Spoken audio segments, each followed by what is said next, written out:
नमस्कार। Logical मनोमंगल channel में आपका स्वागत है दोस्तों। सुदर्शन चक्र भाग 5। तो दोस्तों, पिछली वीडियो में आपने देखा कि अत्याचार और जुल्म के खिलाफ कैसे हमने इस अंगुली को खड़ा किया है और बचपन में ही क्यों, आखिर क्यों, एक क्यों शब्द, प्रश्नवाचक चिन्ह जो है बचपन में ही मेरे सामने जो कि खड़ा हो गया था और उसी क्यों को ढूंढने के लिए मैं बचपन में ही घर से निकल गया था। और कई शहरों में, कई गाँवों में, कई देहातों में घूमने के बाद मेरे को पता चला क्या-क्या चीज़ें। तो मैं बताया था कि आपको शुरू से बताऊँगा, पूरा भूगोल बताऊँगा। पिछली वीडियो में आपने देखा, तो आज मैं शुरू कर रहा हूँ उस क्यों को। तो दोस्तों, भगवान परशुराम ने 36 बार इस धरती से क्षत्रियों का नामो निशान मिटा दिया, आखिर क्यों? तो शुरू से करते हैं दोस्तों, तभी आपको समझ में आएगा। ये भी खंड 1, 2, 3 तक जाने वाली है। अगर आपके साथ भी कहीं ना कहीं जुल्म हो रहा है, अत्याचार हो रहा है, तो ये वीडियो आपके लिए होने वाली है। अंगुली को खड़ा करें और नर्क की जिंदगी से बाहर आने का रास्ता तलाशें दोस्तों। मैं इसमें वो सोल्यूशन को बताने वाला हूं। तो नंबर 1 ये पॉइंट है दोस्तों, आखिर क्यों पहाड़ों से महिलाएं अपने घर छोड़ के भाग रहे हैं? नंबर 1, आखिर ऐसा क्यों हो रहा है? पहाड़ जो कि एक देवभूमि है, आई बात समझ में?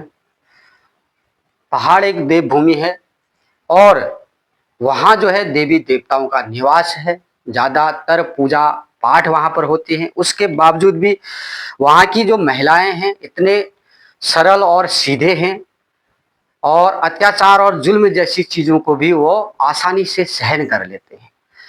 लेकिन अब उन्होंने एक नया रास्ता चुन लिया अपने घर को छोड़कर जाने का।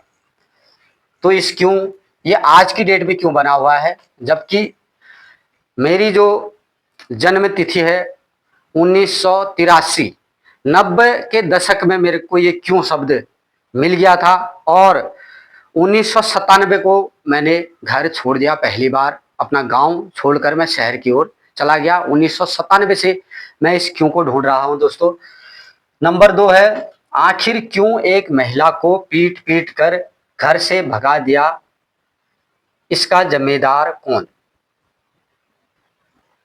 ये ताजी ताजी खबर है दोस्तों जो मेरे को मिली हुई है। ये आखिर क्यों पहाड़ों से महिलाएं घर से भाग रहे हैं, ये मैंने एक न्यूज चैनल से सुना है। एक यूट्यूब चैनल था, उसमें मैंने देखा और उसमें 2 लोग अच्छे से बता रहे थे इस बारे में पूरा। अगर आप चाहें तो मैं लिंक भी शेयर कर दूंगा। दूसरा, ये आखिर क्यों एक महिला को पीट पीट कर घर से भगा दिया और एक बच्चा पिताजी के पास है, एक बच्चा माँ के पास।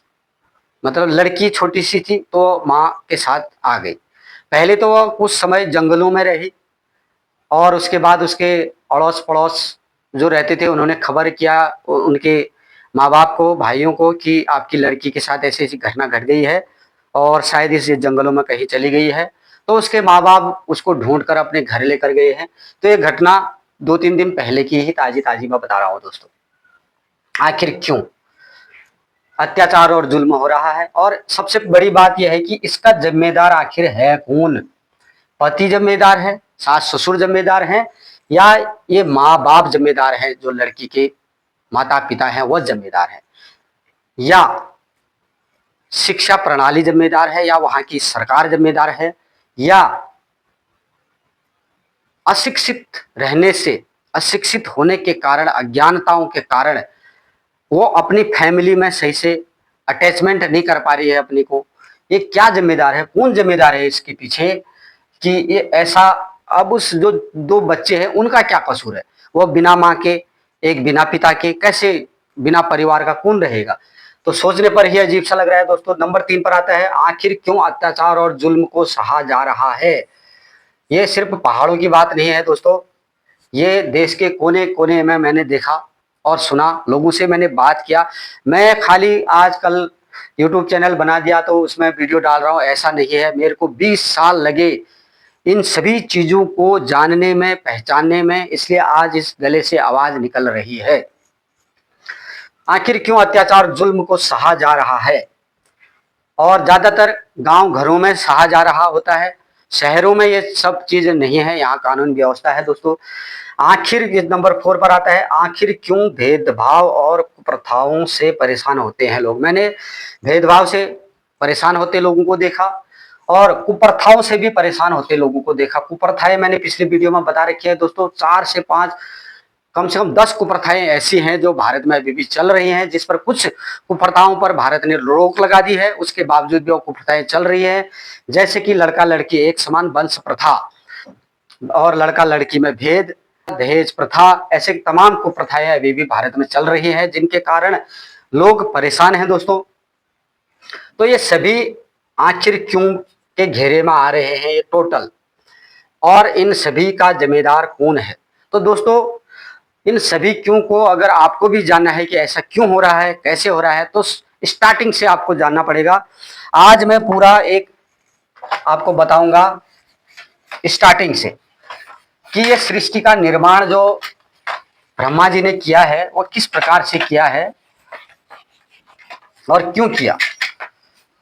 और जब सृष्टि का निर्माण ब्रह्मा जी ने किया तो उस पर लोगों ने रहकर, यहाँ पृथ्वी में लोगों जब रहे लोग, तो फिर उन्होंने क्या क्या किया इस पृथ्वी में रहकर, कैसे क्यों बार बार भगवान को अवतरित होकर आना पड़ता है, और क्यों जुल्म और अत्याचार को खत्म करने के लिए बार बार सुदर्शन चक्र भगवान को चलाना पड़ता है, वो सभी चीजें आज मैं बताऊंगा दोस्तों। आपको ध्यान से देखना है पूरा वीडियो। सबसे पहले दोस्तों, हम सबसे जरूरी चीज है ये पृथ्वी। हम पैदा किस में हुए? पृथ्वी पर। कि हम जी किस में रहे? पृथ्वी में। घर किस में बना रहे हैं? पृथ्वी पर। पृथ्वी हमको कैसी मिलती है? गोल, ऐसा। तो ये गोल कहाँ देखा हमने? सबसे पहले हम स्कूल में जाते तो स्कूल का जो प्रिंसिपल होते हैं उनकी टेबल पर ऐसा एक गोल, इस टाइप का एक गोल होता है दोस्तों, और वह ऐसे घूमता है, फिर इस तरीके से वो घूमता है ऐसा करके। तो पृथ्वी को भी हमारे साइंस ने ऐसे ही बताया है, गोल। साइंस ने भी बताया है और ग्रंथों में भी इसको गोल ही बताया है दोस्तों। तो पृथ्वी गोल है ऐसा ग्रंथ और पुराणों में भी बताया है कि नीचे इसको शेषनाग के सर पर, जो शेषनाग होते हैं, टिका रखा है, फनों पर टिका रखा है। ऐसा भी सुनने को मिलता है कि पृथ्वी जो है शेषनाग के फनों पर टिका हुआ है।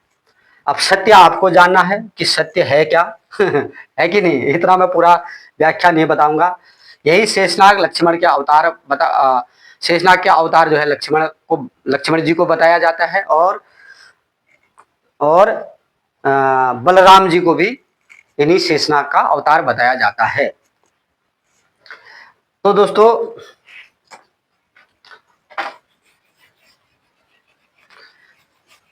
अब बात आती है कि ये पृथ्वी गोल है पूरी, और इसी के अंदर पूरा भारत है, जिसको कहते हैं अखंड भारत। अखंड भारत, ये अखंड भारत क्या है दोस्तों, इसके बारे में हम बात करेंगे। इसमें यहाँ चीन आ जाता है, यहाँ अमेरिका आ जाता है, यहाँ नेपाल आ जाता है, पाकिस्तान आ जाता है, ईरान आ जाता है, तुरान आ जाता है, सभी इस तरह से देश खंड खंड हो गए हैं। पहले ये सब कुछ नहीं था। पहले क्या था? अखंड भारत था। आपने सुना होगा अखंड भारत जिसको कहते हैं। उसमें क्या था दोस्तों, एक आपने रामायण देखी होगी, तो रामायण में एक बच्चे दो लव कुश होते हैं, वो एक गीत सुनाते हैं अयोध्या में जाके, और जो माता होती है सीता वो तो वन में होती है, और यहाँ पर राम जी जो है राज्य कर रहे होते हैं अयोध्या में। लव कुश जो है जंगल में ही पले बड़े होते हैं। तो ये भ्रमण करते करते दो बच्चे लव कुश नाम के अयोध्या नगरी में आते हैं। वहां जाकर वो सीता जी की महिमा और राम जी की महिमा का गुणगान करते हैं। वहां पर 4 शब्द आपको सुनाऊंगा दोस्तों, गाकर गीत पूरा नहीं सुनाऊंगा क्योंकि यूट्यूब में कॉपीराइट लग जाता है पूरा बाहर का गाना सुनाने से। तो मैं आपको बताऊंगा कि उसमें जो है जम्मू द्वीपे भरत खंडे आर्यावर्ते भरतवर्षे एक नगरी है विख्यात अयोध्या राम की। तो इससे पता चलता है अखंड भारत की महिमा जो है। जम्मू द्वीपे का मतलब है कि भारत के अंदर जामुन के पेड़ सबसे ज्यादा होते थे। मतलब इसी भारत के अंदर जो है जामुन के पेड़, आपने जामुन के पेड़ देखे होंगे, पहाड़ों में भी काफी जामुन के पेड़ हैं दोस्तों। और पूरे भारतवर्ष में जामुन के पेड़ होने से जम्बू द्वीपे इस भारत का नाम, इस पूरा पृथ्वी का नाम भरत खंडे आर्यावर्ते। तो आर्यावर्ते उत्तर भारत क्षेत्र जहां आर्य सभ्यता का विकास हुआ था। आर्य सभ्यता कानून और शासन और न्याय प्रणाली व्यवस्था विकसित करने वाली पहली सभ्यता थी भारत के अंदर। तो अखंड भारत, फिर ये खंड खंड टूट के इतने देश बन गए दोस्तों। अब बात आती है दोस्तों, जब सृष्टि का निर्माण पूरा हो गया तो पृथ्वी पर राज करने लगे लोग। तो राजा लोग, सबसे ज्यादा राजा, तो राजा लोगों को क्या कर दिया कि एक एक राज्य दे दिया गया इस तरीके से कि आप अपना अपना राज्य व्यवस्थाएं करो। ठीक है, सबको एक एक राज्य दे दिया। कोई इधर का राजा हुआ, कोई उधर का राजा हुआ। इन राजाओं के नाम मैं अभी बताऊंगा नहीं दोस्तों, क्योंकि वीडियो बहुत लंबी हो जाएगी। आपको सीधे सीधे शॉर्ट में आपको समझना है। अब एक राजा ये हुआ, भैया आपकी जो पूरा बाउंड्री आपको दे रखी है, सीमा आपको दे रखी है कि इस पर आप राज करो और आप वहां पर शासन व्यवस्था चलाओ, कानून व्यवस्था आप चलाओ, आप जनता का भला करो। लेकिन ये क्या करता है ये राजा, ये पड़ोसी देश, पड़ोसी जो राज्य है उस पर नजर रखता है। और यहाँ का इनको क्या है, अब समय ये लोग क्या करते हैं कि इनको क्या बढ़ाना होता है, सीमा बढ़ानी होती है। क्या बढ़ानी होती है दोस्तों, सीमा बढ़ानी होती है। इनको अपनी सीमाएं बढ़ाने में लगे रहते हैं ये राजा लोग। तो ये क्या करता है, इस पर आक्रमण कर देता है, इस राज्य पर आक्रमण कर देता है। इसके पास सेना ज्यादा है तो ये क्या करेगा, इस पर आक्रमण कर देता है। और यहां पर आक्रमण होता है तो ये राजा को ये लोग बंदी बना लेते हैं। इस राजा को क्या करेंगे, ये लोग बंदी बना लेंगे। और इस राजा को बंदी बना लिया तो ये राज्य अब इसके अधीन हो गया। अब ये इतना बड़ा हो गया ये राज्य आई बात समझ में। अब यहाँ की सेना इनकी सेना में चली जाएगी, लेकिन राजा को या तो बंदी बनाकर कटघरे में डाल देंगे या तो मार देंगे। लेकिन जो रानियां हैं उनका क्या, ये उन रानियों को भी अपना बना लेते थे और उन पर अत्याचार और जुल्म जैसी चीजें यहीं से शुरुआत होती है दोस्तों। मैं बता रहा था आपको कि अत्याचार और जुल्म की शुरुआत होती कहां से है। अत्याचार और जुल्म की शुरुआत होती है जब आप दूसरे का अधिकार लेते हो, जब आप दूसरे का प्रॉपर्टी छीनते हो, जब आप दूसरे की बनी हुई चीजों को आप अपने में कर लेते हो। आप अपना कमाओ, आप अपना कमा के बड़ा बनो, आप अपने पैसों से, अपने से आप कहाँ तक ऊंचाई तक, जहां तक जाना चाहते हो वहां तक जाइए। लेकिन दूसरे का छीन कर अगर आप खाते हैं तो महाभारत यहीं से शुरू होती है। इसको पिछली वीडियो में भी मैंने बताया था कि किस कदर दो भाई आपस में लड़कर पूरी महाभारत होती है, सिर्फ एक महल के लिए, एक राज्य के लिए। और फिर इसी तरह से ये अब बड़ा राजा हो गया, अब इतने का, फिर ये इस पर हमला करेगा, फिर ये इस पर हमला करेगा। कोई इससे भी बड़ा होता है, कोई इससे भी बड़ा हो जाता है, ये आपस में सब लड़ते रहते हैं दोस्तों। जब इसी तरह से पूरे भारत पर अत्याचार पूरी तरीके से बढ़ गया दोस्तों, और जब पूरे भारत पर, पूरी पृथ्वी पर जब अत्याचार हद से ज्यादा बढ़ जाता है तो यहां पर फिर एक अदृश्य शक्ति का आगमन होता है। इस पृथ्वी से भी बाहर कोई अदृश्य शक्ति होती है जिसको हम भगवान कहते हैं। अब भगवान को न मानने वाले लोग भी हैं, आप माने या न माने, लेकिन एक अदृश्य शक्ति होती है। अब भगवान को नहीं मानने वाले, जो साइंस को मानते हैं वो भगवान को नहीं मानते। वो अगर भगवान को नहीं मान रहे तो साइंस ने क्या किया कि जो आत्मा है, ये आत्मा को एक कांच के हॉल में बंद करके रख दिया गया।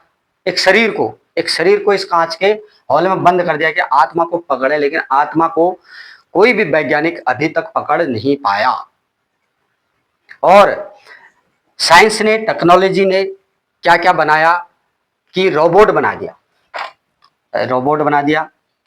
ये सारा काम करेगा आपका, ये रोबोट पूरा काम करेगा, ये रोबोट है ना। आप जो बोलोगे वो करेगा, लेकिन इसमें सांस नहीं चल सकती, इसके अंदर आत्मा नहीं है, इसमें खून नहीं डाल सकते आप।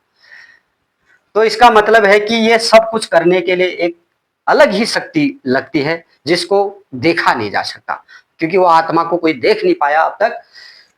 और हाँ, टेक्नोलॉजी साइंस बहुत जरूरी है, सबसे आगे है।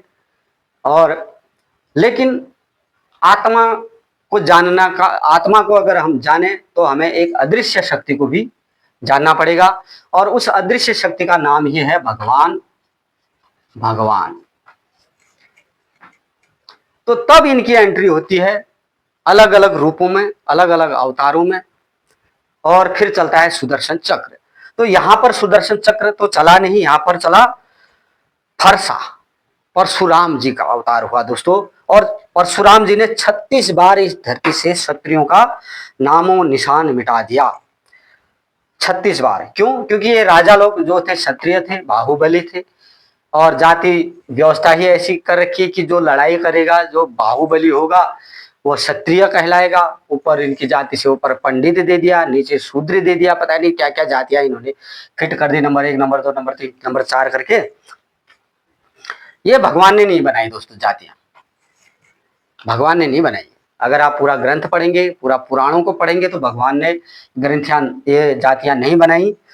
ये बाद में बनाई गई, जब सृष्टि का निर्माण हो गया, मनुष्यों का आदान प्रदान हो गया, तब ये व्यवस्था बनाई गई। लेकिन ये व्यवस्था जब बनाई तो ये कई लोगों को अच्छी नहीं लगी। जैसे कि एक भीमराव अंबेडकर नाम के, आपने नाम सुना होगा दोस्तों, भीमराव अंबेडकर, जिनका जन्म 1956 में हुआ दोस्तों। 1891 में भीमराव अंबेडकर जी का जन्म हुआ। 1956 में उनकी मृत्यु हो गई। तो समझिए दोस्तों, 1981 में भीमराव अंबेडकर जी ने जाति व्यवस्था को एक सामाजिक बुराई के रूप में देखा, और जो भारत की प्रगति और विकास में बाधा डालती थी। डॉक्टर भीमराव अंबेडकर ने जाति व्यवस्था के खिलाफ जीवन भर संघर्ष किया। उन्होंने अपनी पुस्तक जाति का विनाश करके एक पुस्तक लिखी, जाति का पूरा विनाश होना चाहिए, जाति शब्द होनी ही नहीं चाहिए। इस व्यवस्था की आलोचना की और इसे नष्ट करने की ओर जोर दिया। इससे के बावजूद भी ये समाप्त नहीं हुआ दोस्तों। और भीमराव अंबेडकर जी ने जब संविधान बनाया, उसके अध्यक्ष थे। एक सभा होती है दोस्तों, उस सभा में जो है कानून बने, हमारा संविधान बनाया गया। उससे पहले राजा ही सब कुछ होता था, और शासन व्यवस्था होती थी, जो राजा बोल देगा वही होता था। लेकिन उस व्यवस्था को खत्म करके संविधान बनाया गया, और उसके अध्यक्ष रहे डॉक्टर भीमराव अंबेडकर, जिन्होंने जाति व्यवस्था के खिलाफ आवाज उठाई दोस्तों 1956 तक। उसके बावजूद ये जाति व्यवस्था चलती रही। मैं 1983 में जन्म हुआ। 1990 में पहली बार जाति व्यवस्था के खिलाफ मैंने भी अंगुली को खड़ा किया दोस्तों।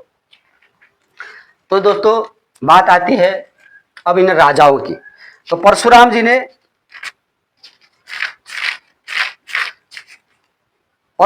ने इन राजाओं को, इन क्षत्रियों को, इन सब के गर्दनों को एक एक बार अपनी कुल्हाड़ी से, कुल्हाड़ी फरसा बोलते हैं उनका, इन सब के गर्दनों को अलग कर दिया। ये इतने क्रूर राजा हो गए, इतने अत्याचारी राजा हो गए कि इन्होंने महिलाओं के साथ और बच्चों के साथ और आम जनता के साथ इतनी क्रूरताएं की कि भगवान परशुराम, जो कि एक ब्राह्मण होते थे, ब्राह्मण को हाथ में त्रिशूल या हाथ में धनुष या हाथ में कोई भी अस्त्र लेने का परंपरा नहीं थी। लेकिन उसके बावजूद भी भगवान परशुराम ने अस्त्र हाथ में उठाया और फरसे से 36 बार इस धरती को, ये जो पूरी धरती है दोस्तों, इस धरती को क्षत्रियों से विहीन कर दिया,